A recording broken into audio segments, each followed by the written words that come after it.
I have always said that the role of human resources is to support the success of the organization. And I think in human resources, some folks get stuck on task completion. And they're thinking about operations or task completion. I'm thinking we need to understand what the organization wants to be so that we can figure out all those other things. You know, when you say that, the first words that come to my mind that I learned at a very, very young age was that your perception is your reality. And unless we as a team are aligned on the same perception or perspective, we are not going to collectively move forward.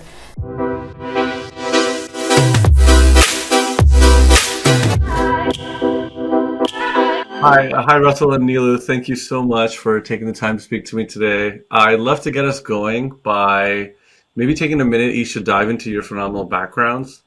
Russell, why don't you go first and talk us through UCLA, the Peace Corps, working in multiple media companies, becoming an author. How do you do all those things, and what are the things that you've picked up along your journey? Well, first of all, thank you, Ali. I appreciate the opportunity to have the conversation. Background-wise, my thought process has typically been around how do I want to live in this world, right? And it's funny that you bring up Peace Corps because the reason I was there was because my dad, in a conversation when I was a kid, said something like, "You always want to experience life. You don't just want to read about it," right? And so when the opportunity came, I jumped at it. And so my career trajectory has been, I would say, atypical. My background is in student affairs and counseling, and then that moved into DEIA work in the early '90s, and then into leadership development after that. So, and those experiences I put into a book or two. And I'm happy that I've been able to apply what I live in terms of how I operate in the workspace. Thank you. Thank you so much for that. Nilu, you're a qualified CPA. You worked at EY, DirecTV, and now you head up finance at Revolution. Talk to us about how, why you got into accounting, and I guess how does that help you drive accountability in your organization today? Oh, that's interesting that you stuck accounting and accountability together, even though they don't really go, well, they can, but no, so I got lucky. I don't know, but also luck, I think, stands for labor under correct knowledge, which is the important piece, right? The labor part and working under the correct knowledge. So I always strove, just like Russell, to similarly align my interests with my professional life, and accounting kind of just made sense to me, coming from the background that I did. Numbers was just a thing, and when I was a teenager, I used to balance my checkbook to the penny, and that skill set from a very young age just went into college, and it was just something that really stuck with me in my personal life, and I was able to translate into my professional life. That's amazing. And I mean, labor under correct knowledge is I didn't make that up. I don't know. I have to find the person who told me. Hey, I heard it from you first, so I'm always going to remember that. That Nilu taught me labor under correct knowledge is luck. That's so cool. I think what I mean by the coming to Revolution, right, is that someone may look at my trajectory and say, "How'd you get here?"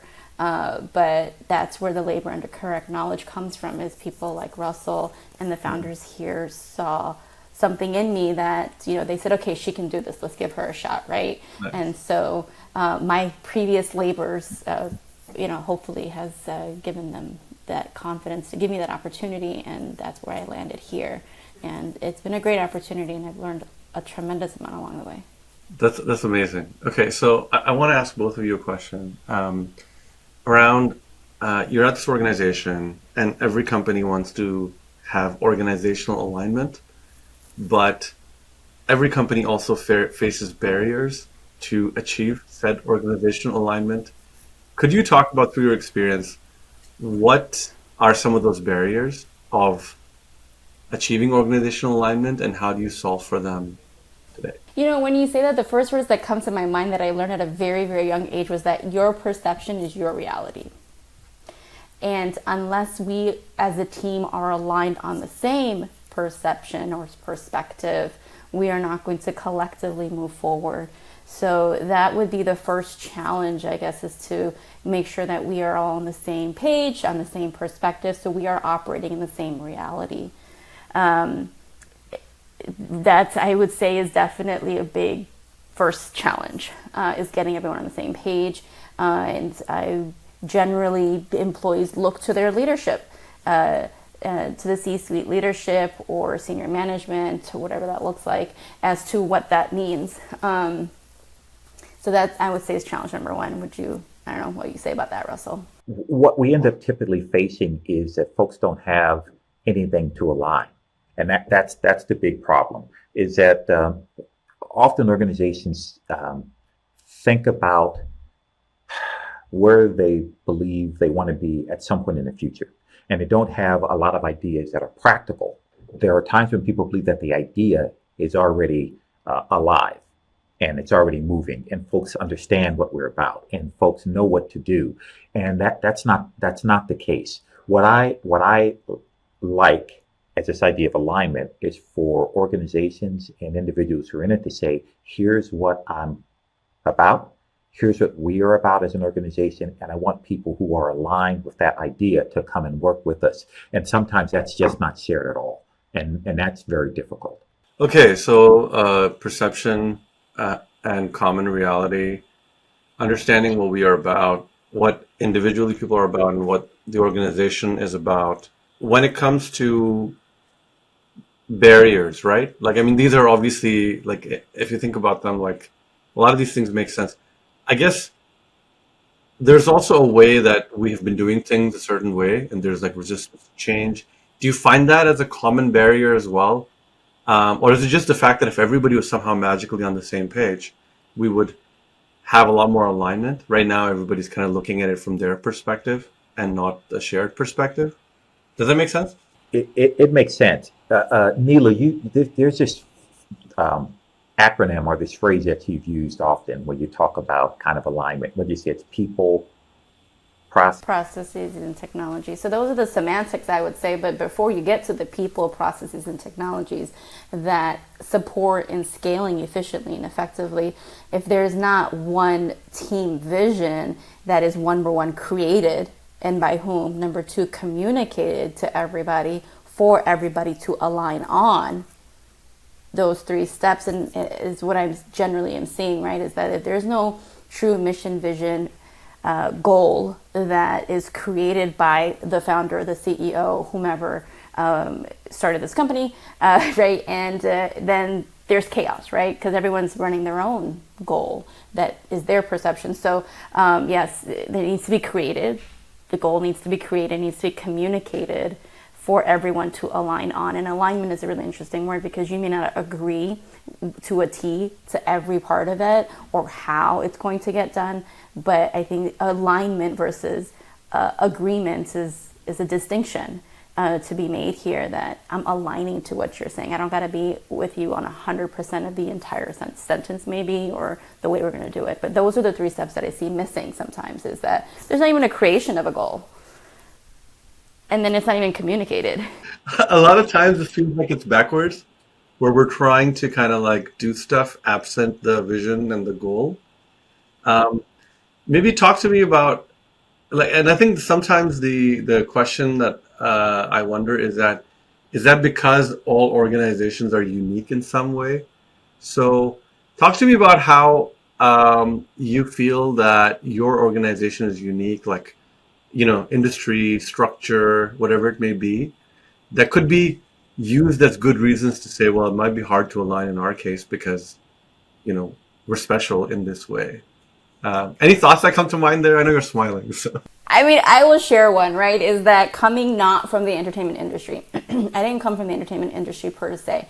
People may think, oh, well, you worked at a studio, and so you're in the entertainment industry. Entertainment payroll is its own industry within entertainment. And a lot of things that are permissible that you're like, that you would not fly in another corporate Fortune 100 company or Fortune 500 company. From an accounting perspective, that would be permissible here may not be permissible in another company. And when I first came into entertainment payroll, I had plenty of those instances where I'm like, that would not fly. That would not fly. Right. And so alignment, once again, is so important there. And in order to align, I need to understand where CEO is coming from, right? As to, okay, explain to me why this process is permissible. From an accounting perspective, I'm not on the same page with you. And so I'll understand, like, well, it affects the client this way, the sales process this way. I said, okay, so I can align with that, right? Okay, so I see your challenges in your role, and so how do I align our financial goals and expectations to be sound, and align that with what you're experiencing on the floor with the clients, so to speak. And so that I would say is definitely a challenge, but I would say that would apply to any industry, right? If you didn't come from the industry and you're going to step in, I would expect you to learn the industry and learn the quirks and shift and align to that industry. Perfect. Great answer. I think there's like so many industry specific things that might be weird for non industry people. Russell, do you want to add anything to that? Yeah, and I want to add two things. One is Nilu's brilliant, and I say that having known her for a lot of years. What I want you to be able to take away from what she just said is she came into an industry that was different than some of the areas where she'd been experienced, and she was determined to understand it so that she could be successful and meet the alignment that the CEO and founders may not have shared, right? But she learned it so she could do it. And that's the piece that I think that doesn't happen. I have a skill set that I'm good at, and I'm going to do it the way I've always done it, right? But the industries are different. And you say, well, okay, I'm going to bring my expertise here, but I need to understand how that can be used appropriately. And that's what she does. So if you and this is what I'm very appreciative of how she operates, because she will ask questions about, hey, how are we going to do this? Or why is this happening? With the expectation that she's going to get an answer so that she can use that information to benefit the organization and support the underlying needs and those unspoken ideas that founders often have. Because sometimes the CEOs and founders and others are just trying to move to get to a place. And they're like, hey, how are we going to get there? There's a lot that it takes to get there. And so how you see Nilu right now, she's she's thoughtful, she's patient, she's professional, and she asks questions and she applies that information to the organization in ways that supports it.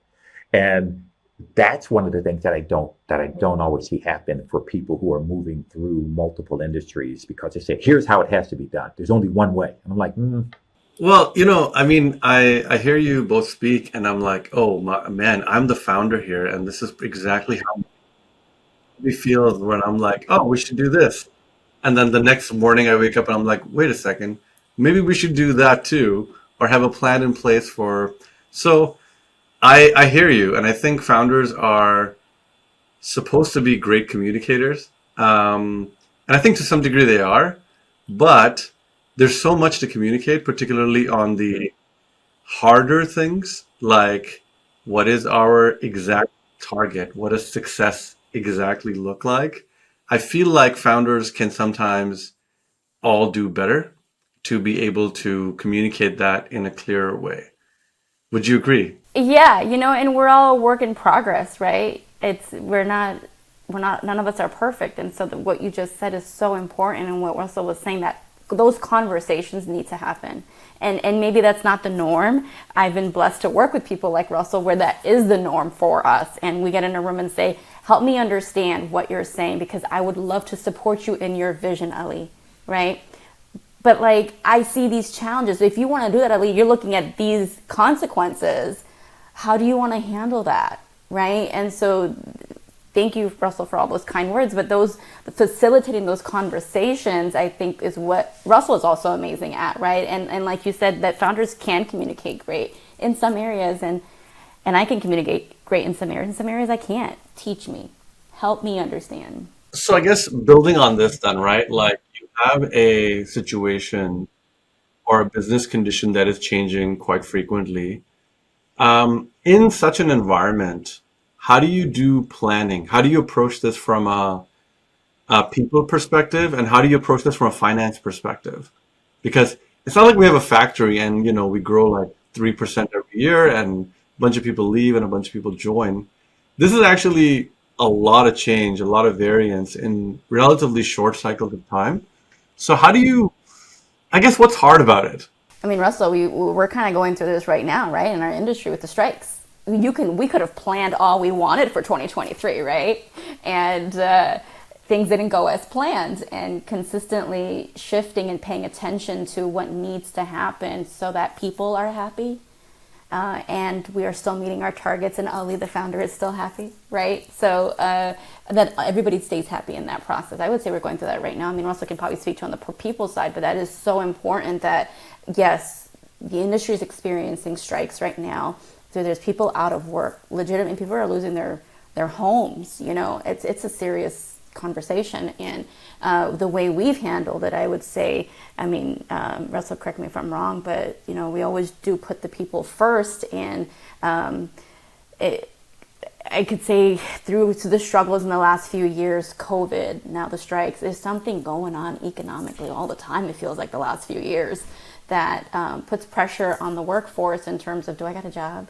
Can I afford to make payroll this week? Those conversations. And aligning what you just said, the people and the numbers, is something that we take seriously and try to do it gracefully. I guess what's the hardest part about it? Like the communication and meeting everyone's needs of how do I meet the founder's needs of hitting, making sure that we hit our numbers, not from a revenue perspective, but right from the net income perspective at the end of the day. And Russell will chime in on the people part, right? Of like, okay, well, we get to be in compliance at the same time and be kind through the process of if we are going to eliminate anybody, how are we going to do that gracefully? The idea that all staff will get everything that they want in a job is kind of a fallacy. And because we all bring something to let's call it the community of work or the body of work, and then all that stuff that we bring creates the environment that we work in. And when we ask people, hey, what do you want to get out of this, which is a very interesting question, folks have lots of different ideas. And it goes from I just want to get a paycheck to I want to grow and develop and learn and be with the company, right? And then the reality of the practical nature of the work, the changing expectations for the industry all hit, but they're always hitting. So what we experience in many respects, I think a lot of businesses don't talk about, the waves are always crashing on the shore. Sometimes they're pretty big waves, sometimes they're pretty small waves, right? What we need to be able to pay attention to in the moment and then and try to be prescient in the future is we know that storm is coming and it's going to have some impact. What do we do now? And I think often the industries wait till something happens and then they respond. I don't like being reactionary. It's sometimes necessary because things happen out of the blue, but what I love about the organization is that we have conversations. So Nilu and I were talking this morning about we talk every day. And the things that we talk about, I think about, I want to stay in my lane in many respects. So I'll send, we're doing, updating our cybersecurity policy. And so I have a bunch of data. And then I said, Nilu, can you give me these numbers? She's like, sure. And I sometimes think, hey, you have those numbers, and do you just want to send them to the company? She's like, no, you have access to this. which I have always appreciated, because in there there's a level of trust that I'm not going to do something irresponsible with those numbers, right? Or with the information. But we do this all the time. I have worked in places where the separation between finance and human resources and the founders, everything is so siloed that we don't know how the work that we're doing is impacting the organization, positively or negatively, because it's set up to keep you separate so that you don't know how the business is doing. And I've heard some owners say, well, we do that so you don't have to worry about it, right? And then I've literally been told, hey, we need to release this department. And for anyone who's ever done that, it's really rough to 30 people, 40 people, 20 people at a time. So what my thing is, hey, I want to be well ahead of that unless something major happened where we can do a better job of managing the impact on the people. And so when Nilu talks about we think about the impact on the people, we do. Even when we have to, even when there is an impact, how do we do it with dignity? How do we share information? What does transparency mean? And what do we not pretend that it means? So Nilu and I are pretty much about clarity and effective communication, because if people have an understanding, as he talked about, even if they don't agree, at least they understood what we did. And sometimes we say, hey, I'm not asking you if you agree. I want to make sure you understand why we're doing this and if we can move forward with it. You have your company goals, and then you're talking about your organizational planning for a bunch of different scenarios, like unexpected ones, like maybe COVID or the strike. And then, like Russell said, there's waves crashing all the time. How do you make sure that your organizational planning is consistent in light of all these changes? You got to align to your company goal for that year. So every time there's a change, do you kind of bring it back to the goal, or is there a way to view? It's interesting you brought that back up, Ali, because just a few minutes ago I wanted to surface that, is that through the challenges, being in alignment to that goal, if any one of us derails from that, it's beautiful because I can always remind us and say, hey, Ali, remember that goal that we all agreed upon, like January of 2023? Does that still exist? Because if you tell me no, and we want to change that goal, let's talk about that. But right now, we are, as a team, are derailing from that goal that we all aligned to. So you're absolutely, yeah, thank you for bringing that back up. That's exactly what it is. But that's the accountability part, right? Is that I get to hold you accountable and you get to hold me accountable in the same exact manner. If I derail, because we all initially aligned to this one goal, now we can hold each other responsible and accountable to stay on track within the confines of what's been handed to us, right? The strike, COVID, whatever that may be. Yeah, it doesn't mean that we don't shift, because we always have to do that. But I agree with Nilu. When we have to ask the question, hey, are we still focused on that? We've been talking about that for a year. If you've changed it, tell us.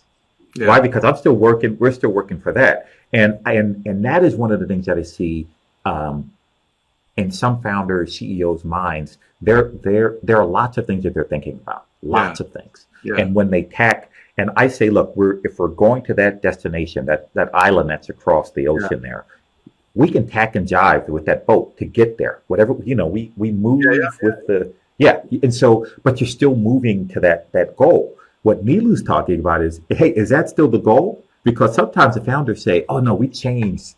We're not going to that place. And didn't we tell you? It was like, no, it would have been helpful because I would have done something different, right? Yeah. And Ali, I do need to back up a minute. The fact that you actually talk about the idea of communicating as a founder is a big deal. Mm-hmm. It's a big deal because some folks are like, no, the message needs to get out there psychically. Or the goal or the value or the mission needs to be out there. They should know what it is. I'm like, well, no, why don't you just tell them? And that's where I see there could be. Yeah.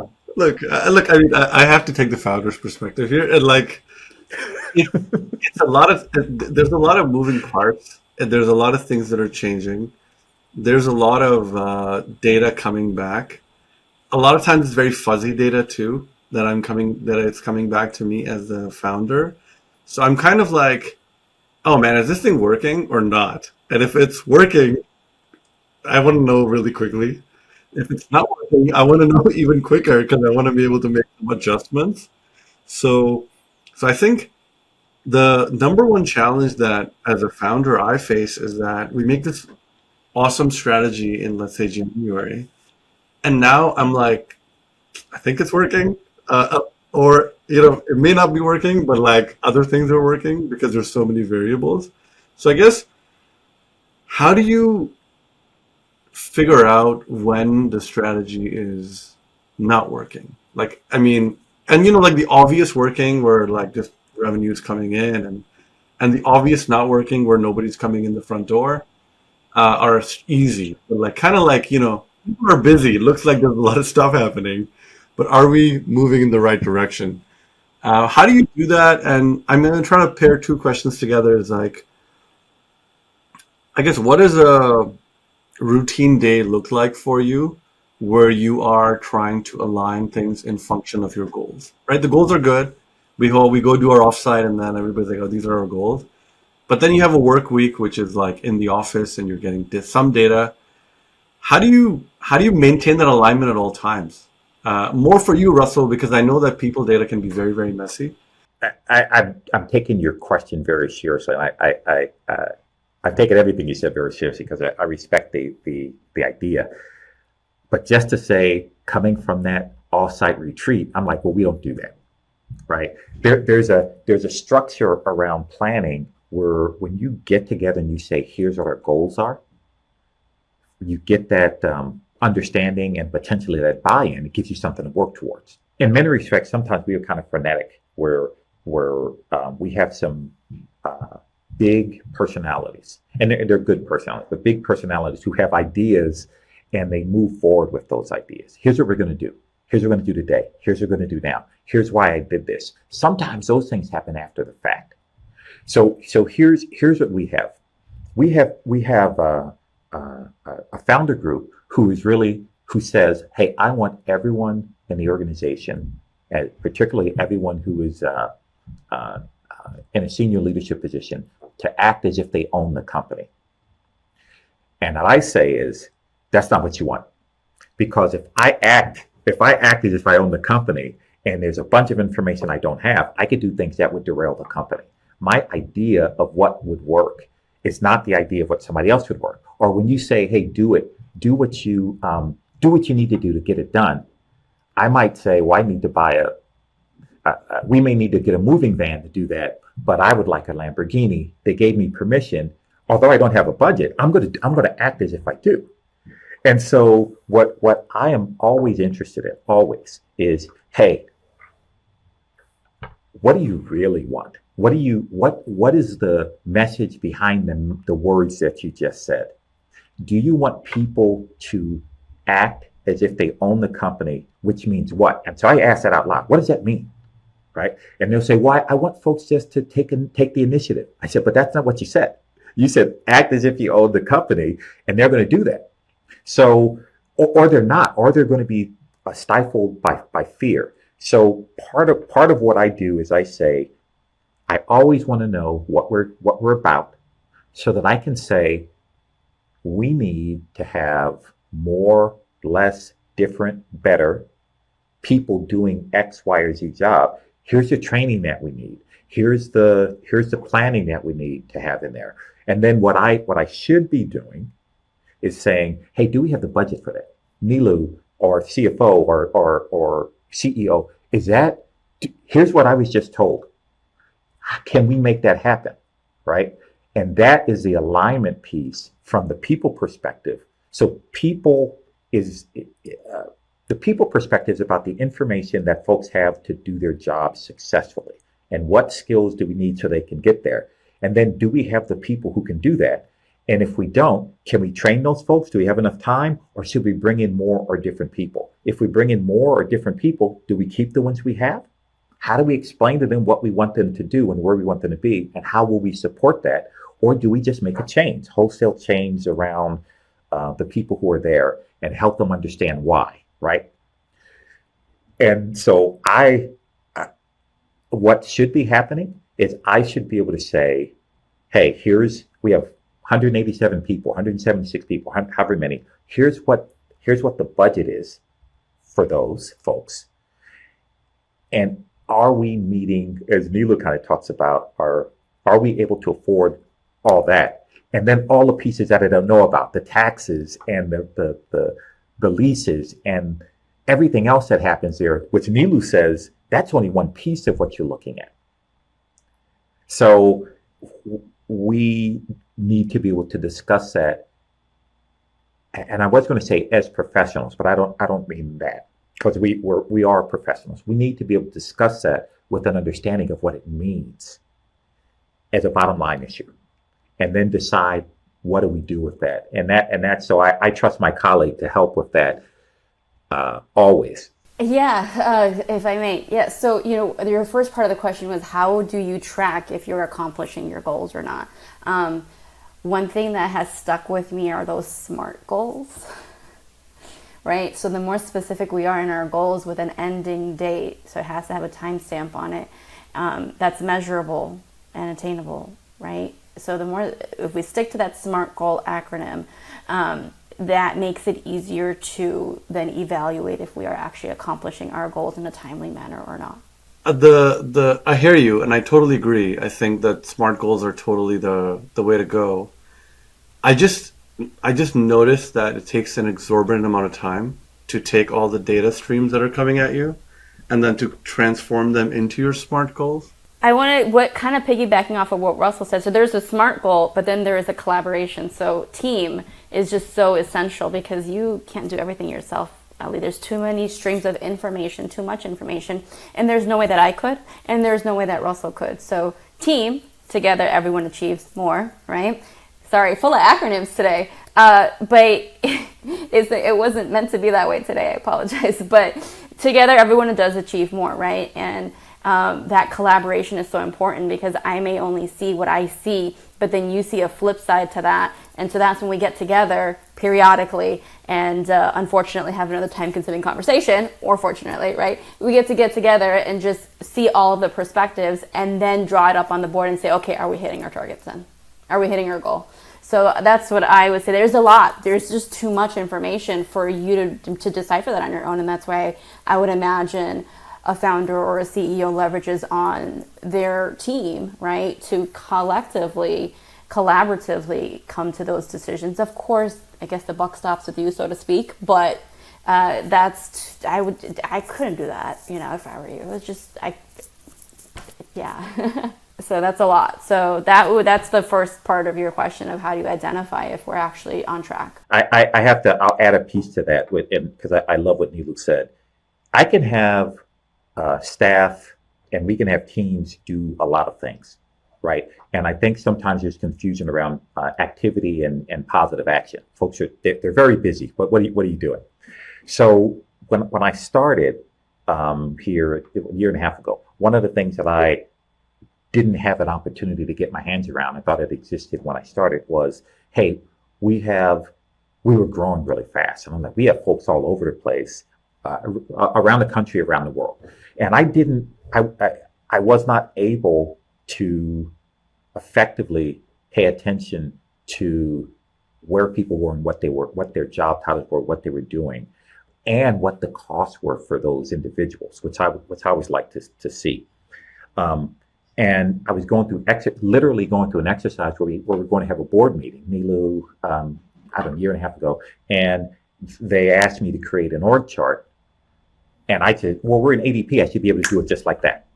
And it was a nightmare because it couldn't happen. All it was an Excel sheet that had information in it, but it didn't break down things in ways that was effective. And we can call this a shameless plug, or we can call this just the beauty of synergy and relationships. One of our colleagues said, have you tried Agent Noon? And I said, I hadn't heard of it. And I think I put in a service call or a Slack, whatever happened. And Ali reached out, I don't know, like 10 minutes. And he said, how'd you hear about me? And I said, well, I heard it from somebody. And then he gave me a demo.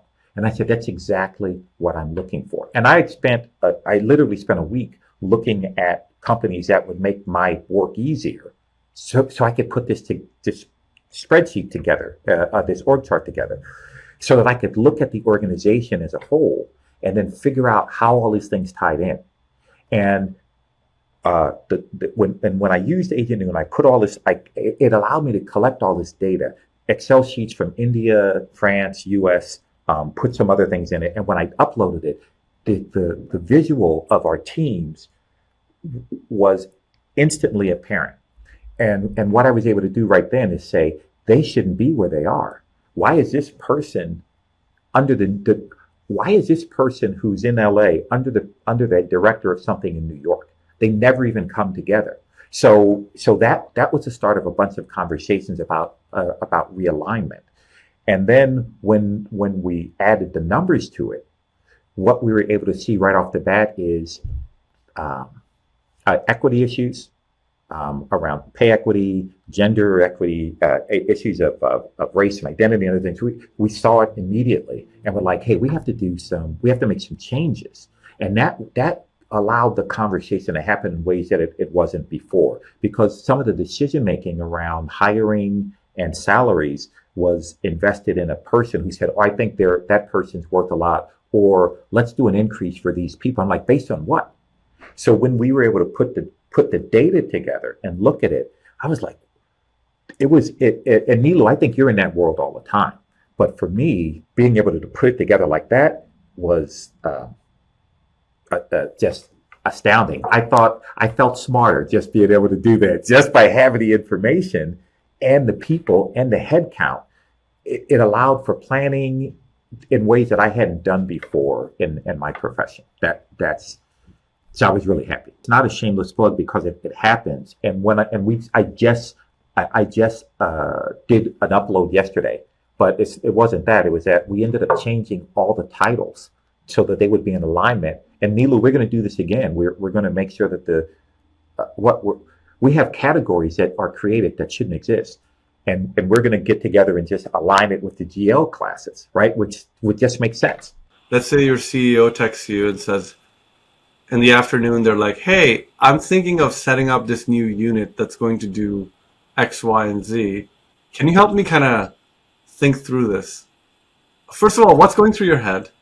And then secondly, how do you help convert something as high level as that into something that can be very specific, like dollars and time periods? Okay, sure. So if you came to me with that, I would ask you vision first. What is your intent of creating this group? What is their deliverable executing plan, right? What's the end result that you want from this team? Okay, they're going to go shoot movies. Okay, they're going to go shoot movies. You know what? They're going to go shoot commercials. Let's just bring it down to the commercial, right? Okay, great. They're going to go shoot commercials. Where we resource? So resource becomes a question, right? So you have the time, who is spending that time on this unit, the dollars, where are we getting the people from? So, but it would start with the vision and then aligning with you on that. And then talk about resources. And I don't know all the resource conversations, right? And so that's where we get to pull in the other leaders of the respective areas of the company and say, hey, so we have this idea. Ali has this idea, and can we align to it? It's that guy Ali again, he has this amazing idea, and how can we as a team align to that? What resources can we put up front to that? And if we don't have the resource, because that happens a lot too, I think that's where people can shy away and say, Ali, I can't give you that. Because they want to make you happy at the same time and say, yeah, I want to support Ali and his vision. And instead of recognizing that I don't have the resources to do that up front and just be honest with you, I think that kind of hurts companies along the way, because then we shoot ourselves in our foot because we're all now trying to bend over backwards to make this happen. But Ali never wanted you to bend over backwards and hurt yourself during the process or hurt the company during the process. But people don't have the courage to necessarily come and tell you that, Ali, to do that, I need $2 million funding for that. And I don't have a source to get it. I have some ideas, but, vision, resources. Do we have the resources? And if you don't, tell me, right? If I were you, I'd be like, tell me I don't have those resources. And then we can talk about how to procure them. And I mean, knowing Ali, he's probably going to come up with like a new idea in like 4 days anyway, right? So you can also like stack rank all the ideas to be like commercials, whatever, other things. So I think 100% right. That makes total sense. I guess um, we are living in a very strange time in the sense that I think all the functions of a business are evolving very, very quickly. Not only because of all the digitization, but because we're seeing like unprecedented things like COVID and remote work and um, in your industry specifically like strikes, and that is also kind of like a compound effect of this digitization, AI, machine learning. So if you could take a minute for each of your roles and talk about what this role will look like in 3 to 5 years. That's a lot of pressure. That's a lot of pressure, Brett. But I tell you, for me, it would look like I have awareness of what the organization is really interested in, so that I can align all the plans to make that happen. And that would mean, do we have the right people here now to do that? Are we interested in growing folks? Are we in the right country? How much do we really want to pay? Or should we be looking at overseas? If so, if we're looking at offshore, what does that really mean? I want to be able to have all the information that I need to be able to present to the founder to say, hey, here's the ideas that we have. Here's what the reality of that looks like. Because I'm all about how can I support that. Um, and so I say, here's it. Here's what it's going to take. Just like Nilu said, in terms of let's say the people processes. And I may not have the numbers, but at least I know what it should look like in terms of how we staff that, whether it's remote, whether we have a facility. All those are the things that I think about. How do we do what it is that you say you want to do? The top 1%, I think, of chief people officers should be looking at the definition of success around how do I help the organization meet its mission, vision, values, and goals. And I need to be aligned with that and know what those are. And so I just need the information. You have full information of the company's vision, goals, and then you can use all of your experience and expertise to be able to better facilitate those goals. And I think that's kind of what top 1% looks like. So it's less of the traditional HR manager and more of a business strategy person who's really like shoulder to shoulder with the CEO or the founder and saying, okay, you want to do this? This is what it looks like. Let's go make it happen. Here's the pitfall that you want to avoid. Right, and that may have no finances in it. It's I have always said that the role of human resources is to support the success of the organization. And I think in human resources, some folks get stuck on task completion, and they're thinking about operations or task completion. I'm thinking we need to understand what the organization wants to be so that we can figure out all those other things. I mean, everything that you say, though, I would say applies to the finance area as well. The how to do it and how to get there may look different because it's numbers and may not touch the person. But what you just said, Ali, breaking down what he just said as well, right? It's the same exact thing in any area, I would imagine. I think when we talk about what's going on in the world economically and with technology, AI, ChatGPT, all that, we're going to try to automate all that we can. But I guess I'm the old school person that's going to be in the room that say that nothing can replace the human mind or the human heart. And so when we try to align a lot of these technologies with the person, I don't think the mind and the heart can be replaced by any technology. You said it beautifully. So I think what both of you were saying about the evolution of respective people and finance roles is that as software eats the world, we are going to see more and more automation, abstraction, whatever, of the mundane stuff, like data entry across 4 different payrolls to produce a singular org chart. Software is going to do that, but nothing can replace the ability of mind and heart to be able to make the right decisions given all the data. So I think that the evolution of the role will become people who are fantastic decision makers, who can process all the information and then use their heart and mind and the alignment across the team to be able to make the best decision at the right time. So that's pretty cool, actually. I think that software is making us all more strategic. It can, right? It Yeah, absolutely yeah, it has can. all the ability to do that because it kind of automates away the drudgery so that we can then focus on the stuff that only we can do. I love that heart comment.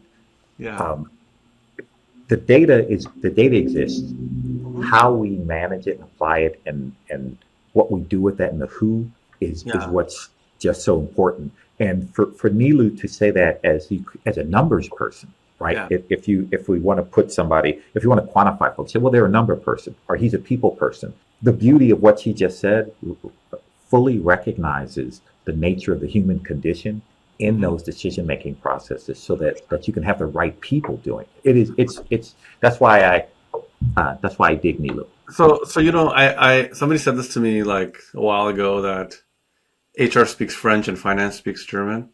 And I think that that's kind of stuck with me for a while now. But I think what you're both saying is that no matter what language you might speak, the goal is always in function of the CEO's goals. And the goal is to really enable them to be able to achieve what the company's view of success looks like. Now, the question I want to ask you is a little strange, but like I get to talk to a bunch of CEOs in my quest to build software, right, that is useful to them.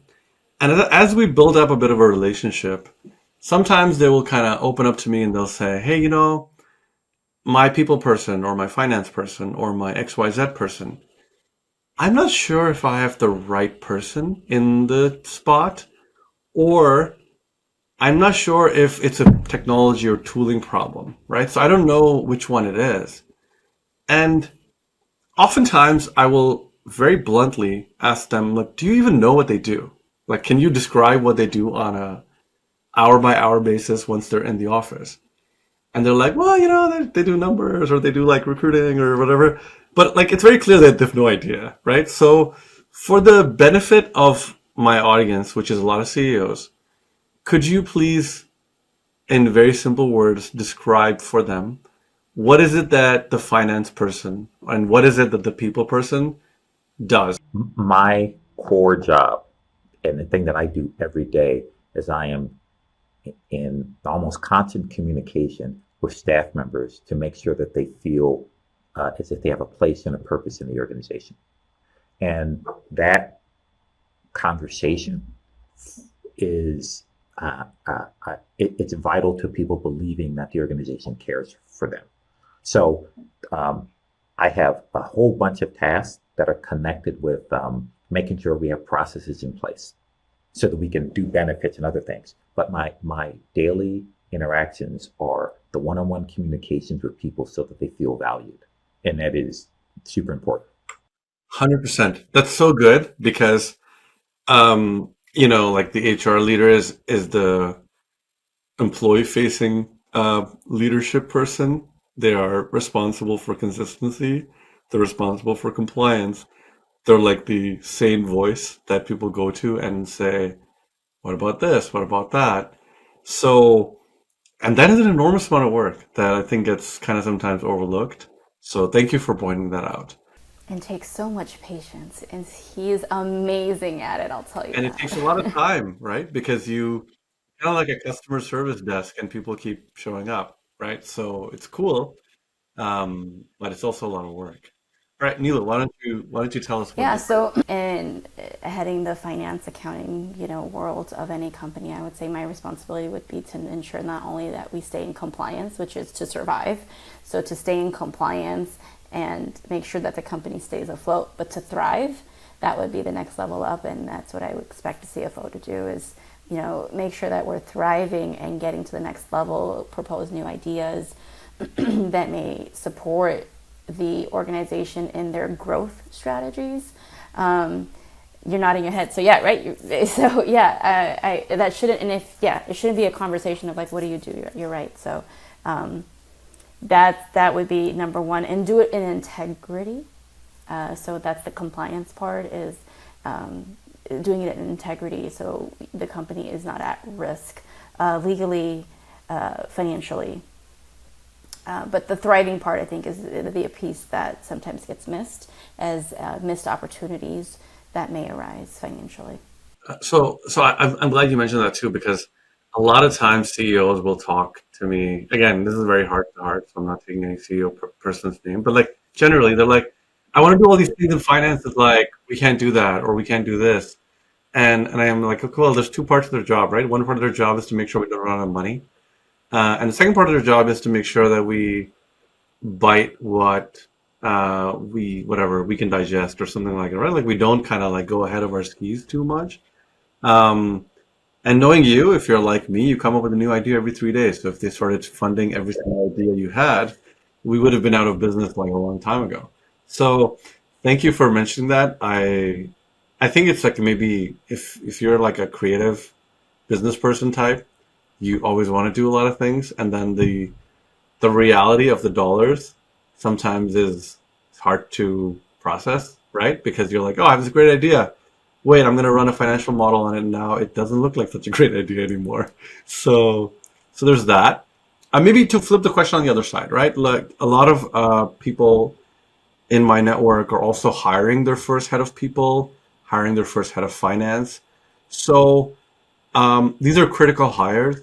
So give us some advice on give the CEO some advice on how do you build a relationship with your finance person and your people person, so that it's a win-win-win for the company, and then maybe also round it off by some tips on how to hire the right people leader, how to hire the right finance person, what to look for, and things like that. Because, like, frankly, most CEOs have never been in a head of finance or a head of people role in their entire career. So they have no clue, like we talked about, what they do.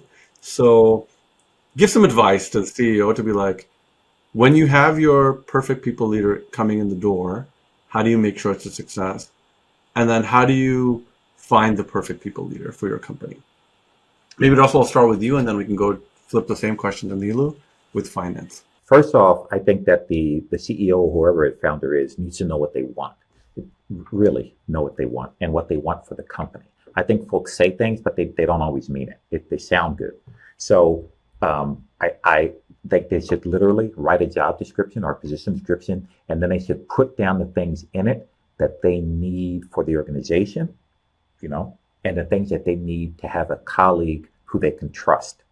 And those bullet points are the ones that I think are going to help them determine who they should hire. Do I want a yes person? Do I want somebody, I want somebody to agree with me for everything, or I want someone to be able to disagree. And then they have to say how, respectfully, or all these things. I think you lay those points out, and then when you have the interview, the CEO needs to say, here's how I am, here's how I operate, here's what I want. Can you do that? Can you challenge me? And here's how I want to be challenged. If the CEO does not have those bullet points to tell that person how they're going to be successful working with them, they end up making mistakes by bumping heads later on. I say ask those questions up front so that the person knows, oh, they're serious about this. Like, here's what I like, here's what I don't like, here's how I communicate, here's how I don't communicate, here's where I do well, here's where I have my challenges. Can you do that? And then answer those questions during that interview. And then all the rest of the stuff around treating people with respect and dignity, or all those other things, should be written out as part of the job description. Hold that thought. I'm going to go to Nilu, and then we'll come back to you on once you've recruited that perfect people leader, how do you activate them to win? So Nilu, like how do you find the right Similar theme consistently through this conversation is, what's your goal today, right? So you have your short-term and your long-term goal. I would say if your short-term goal, whatever your short-term and long-term goals are, who's the person for that today? The CFO that you hire today for growth today may not be the CFO that you need for your exit strategy, which is a sale. right? So they may be different people. So once again, the founder really needs to have a vision and a goal, and then aligning that person to reach your goal. So if you just started the company and you need to get it up and running, that's the person you're going to look for. And then versus, you've been in this for 20 years or 10 years and you're ready to sell in 5 years, that might be a different CFO. And so whatever your goals are is to align that person with their experience to your goal, right? And so, and they have to have a proven record of doing it, I would say. So you're like your goal and alignment to your goal, and then have some history of being able to have hit goals like that in the past. And how to hire them, the recruiting question. I find that yes, you can get brand new people through recruiters, and they may work out as well. But I also take a lot of weight in the networking conversation. So you have a lot of these conversations with CEOs, and guess what? The CEO that you had on a call knows this CFO that got him up and running, and he's available. Versus the CFO who just focuses on getting a company to a sale. And so those conversations of networking, I think, really helps build the recruiting efforts in a much more efficient manner, maybe, or effective manner. So use your network, really kind of figure out people who are vetted by others in your network. Makes a lot of sense because it's such a critical role, right? You can't really afford to mess it up, right? Russell, well, you've got the perfect people leader walking into the office. What are you whispering in the CEO's ear to be like, here's how to make this a smashing success? My statements are almost always about develop a core team of people who can support the vision in the proper way. And I think folks, Nilu used a phrase which was there has to be a demonstration. The individual has to have some body of proof that they can do the things that they said that they were going to do, not that to just have great ideas. So I am always saying to the founder of this company, you need to trust the people that you've hired. You need to share information, and you need to listen to their voices. You do not always need to agree with them, but you need to have that. You need to get the feedback so you're not operating in a vacuum. And the feedback and the things that come should, over time, prove themselves to be true. When you say, hey, remember when we talked about this, and here's what the outcome could be? Here's the outcome, or consequence, whatever that might be. So I think it's critical that communication happens, honestly. Great answer, right? So, team works together, great communication, transparency, be a great listener. Don't have to be a great agreeer, just have to be a great listener. And I think that together really helps empower people to do their best work, right? And then it also gives moments to go back and say, remember when we talked about this? This is kind of, this is why, right? So I think that makes total sense. Nilu, finance person's walking in. You're like, CEO's calling you, say, hey, Nilu, I got a new finance person joining. They're walking in the front door. Give me some quick tips on how I can make this new hire. Make your expectations clear. And one thing I learned from Russell, which was amazing, is any new hire, kind of set your expectations. This is how I communicate, and this is how I work. So it's just off the bat, let's just get comfortable, right? So get comfortable with your finance person, because you don't want to make it uncomfortable for them to ever come to you with anything numbers related. It's just people get awkward talking about money. Let's not get awkward talking about money. Let's just break that ceiling, that glass, whatever it is. Okay, so I have a for both of you. I have some thoughts in my head that are very, very clear, and I'm very like, oh, here you go. Here we're gonna hit this target, like boom, right there. And then for other areas, I'm like, I don't really know. Like I have a broad idea of where I want to go. So, you said make the expectations really clear. Both of you are like, tell your finance person or your people person where you're going. Is it okay to say, I don't really know the path, but I know we're going to summit this mountain.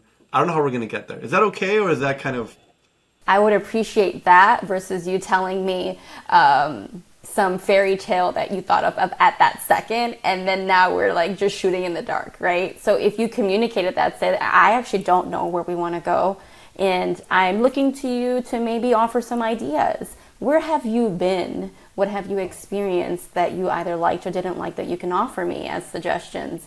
And we can get there together or not get there together, but at least, yeah, I personally think that the honesty is always better. So embrace the ambiguity and make it a team thing. Make it a team problem. Because then you guys are going in two different directions. Once again, if that's the goal and I don't have a goal, like, let me just make that clear. All I know is I want to make money. All I know is I want to make money. Help me make money. And I'm good at this, this, and this. And I suck at this, this, and this. So, I personally appreciate the honesty. I really like that. And I find that that is kind of one blind spot that most founders, myself included, have. And I think part of it is because we're not supposed to do that with outside stakeholders, right? So if you walk into an investment meeting and they're like, how are you going to make money? And you're like, I don't know. I've not, no clue. It's not going to go really well, right? So you kind of, so I think, I think that like switching the hats to be like, this is my own team and we need to really be vulnerable here about what our weak points are so that we can address them together is very different from an external conversation when you're talking to like a vendor or a customer. You want to be very like, confident in what you know, and then what you don't know, you say, I don't know, or we're not doing that. I think this is kind of like the gray area. Okay, so I guess one more question, and we'll try to wrap it up with some conclusions. I love reading books, so I know Russell, you've written a great 2 books now, I think. So, but like, other than your own books, what are books that you recommend to people the most? And why do you do that? Like, what is the message there? There's a few Mel Robbins 5-second rule, I think. And Juggling Elephants is one that most, I don't know if have you read Juggling Elephants? Juggling Elephants, we all think we can multitask, but imagine juggling elephants. Can you do that? No, there's no true thing of actually multitasking. And that book kind of talks about I'm that. cold on that, by the way. It's so I'm like I'm the case study there. I can only do one thing at one time. So so Juggling Elephants. Imagine yourself doing that. So it's a really short book. 5-second rule, 10x. Grant Cardone, Mel Robbins are a few people. Brene Brown I like. So those are some of the authors. So there's 2 books that I really love. The Servant Leadership, which is really good because it talks about it addresses behaviors to get to the place that you want and how you treat people. And then the other is it's the small book, and it's also got elephants in it. It's I will send you that one, but it's the idea of being able to express the unexpressible in a business setting so that you can reach the success that you want. And I just blanked on the title, the small book of naming elephants, how to name the undiscussable so that you can get work done. the elephant in the room, right? Yeah. It's exactly what it is. Any kind of concluding thoughts? Anything that we haven't talked about that you want to share? Now is the time. Thank you for the opportunity. I think what you're doing is amazing here and connecting people on such conversations that it's an area that's very much needed. So, I applaud you for having the courage to do this as a founder and a CEO and hearing the feedback from people. So I applaud you. Thank you. Thank you so much. Thank you for making the time. I appreciate it so much. I agree with Nilu. And once again, just 2 shouts out. Nilu thinks around finance, but she always thinks about the people and the process, and there's a caring component in there, which is just fantastic. And Ali, as you know, I have a great deal of respect for you and what you've created, and being someone who creates something and thinks about how to continually grow and develop themselves and their product is just fantastic. So appreciate the opportunity. Thank you. Thank you so much. Thank you, both of you. I really, really appreciate it.